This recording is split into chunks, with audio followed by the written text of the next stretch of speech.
கிறிஸ்துக்குள் பிரியமான தெய்வனுடைய பிள்ளைகளே, ஆண்டவரும் உலக ரட்சகருமாகிய இயேசு கிறிஸ்துவின் நாமத்தினாலே இருதயத்தின் ஆழத்திலிருந்து உங்களுக்கு நல்வாழ்த்துக்கள். இந்த காலவேளையிலும் ஒரு ஆசீர்வதிக்கப்பட்ட தேவனுடைய வசனத்தை வாசித்து இந்த நாளுக்காக நாம் ஜெபிப்போம்.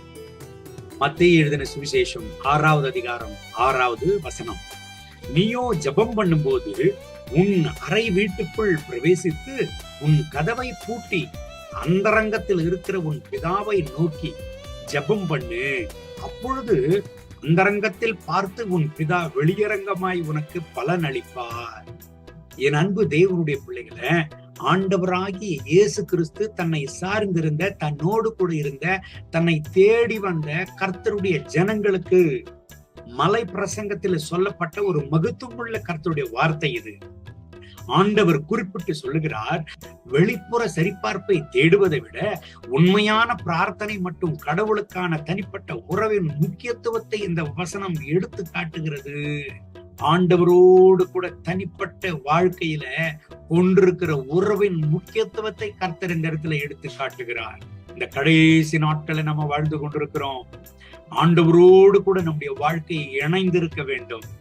எங்க பார்த்தாலும் ஆபத்து, எங்க பார்த்தாலும் விபத்துகள், எங்க பார்த்தாலும் பிரச்சனைகள், எங்க பார்த்தாலும் போராட்டங்கள், எங்க பார்த்தாலும் அசமாதானங்கள். ஆனால் இதற்கு வழிதான் என்னங்க? இதுக்கெல்லாம் பரிகாரம் தான் என்னங்க? ஆண்டவர் ஒருவர் மட்டும்தான். ஆண்டவரை தேடுகிற கர்த்தருடைய பிள்ளைகள் சுரட்சிதமாக இருப்பார்கள். கர்த்தரை தேடுகிற கர்த்தருடைய பிள்ளைகள் கர்த்தரால காக்கப்படுவார்கள். ஆண்டவராகிய இயேசு கிறிஸ்துவை இந்த இடத்துல சொல்லுகிறார் பாருங்க, உன் அந்தரங்கத்துல கர்த்தரை நோக்கி நீ ஏறெடுக்கிற ஜெபங்களுக்கு ஆண்டவர் உனக்கு வெளியரங்கமாய் பதிலளிப்பார், பலனளிப்பார் என்று ஆண்டவர் சொல்லுகிறார். எனக்கு இருக்கிற அன்பு தெய்வனுடைய பிள்ளைகளை, இந்த வசனத்தை நீங்கள் கேட்டுக்கொண்டிருக்கிறீங்க. ஆண்டவரோடு கூட உங்களுக்கு தனிப்பட்ட தொடர்பு உண்டா? ஆண்டவரோடு கூட உங்களுக்கு தனிப்பட்ட வாழ்க்கையில உறவு உண்டா? ஜெபிக்கிறவர்கள் ஜெயம் பெறுவார்கள், ஜெபிக்கிறவர்கள் பிரகாசிப்பார்கள், ஜெபிக்கிறவர்கள் ஆண்டவருக்காக ஜீவனுள்ள சாட்சியாக நிற்பார்கள். இந்த கடைசி நாட்களில ஜெபம்தான் நமக்கு தேவை. ஆண்டவருடைய பிரசன்னம் மட்டும்தான் நமக்கு தேவை. உங்களுடைய சூழ்நிலைகளை, உங்களுடைய பிரச்சனைகளை, உங்களுடைய வியாகுலங்களை அடுத்தவர்களுக்கு வெளியரங்கமாய் நீங்கள் சொல்லுவீர்களே, ஆனால் உங்களை கேலி பரியாசம் பண்ணுவாங்க, உங்களை ஏசுவாங்க, பேசுவாங்க, இகழ்வாங்க. ஆனால் அந்த ரங்கத்திலிருந்து உன் ஆண்டவரை நோக்கி உன் அறையை பூட்டி கொண்டு நீ ஜெபிப்பாயானால் உன் கண்ணீருக்கு கணக்கு கொடுக்கிற தேவனவர், உன் கண்ணீருக்கு பதிலளிக்கிற தேவனவர் உன்னை புறந்தள்ளவே மாட்டார், உன்னை புறக்கணிக்க மாட்டார். உன் கண்ணீருக்கு பதில் கொடுக்கிற தேவனவர் உன்னை அவர் கைவிடவே மாட்டாரு. அது மாத்திரமல்ல, எங்க தனிப்பட்ட முறையில கர்த்தருக்கு முக்கியத்துவம் கொடுத்து நாம் ஜெபிக்க வேண்டும். இந்த நாட்களில ஜெப வாழ்க்கைக்கு எத்தனையோ தடைகள் இருக்கிறது.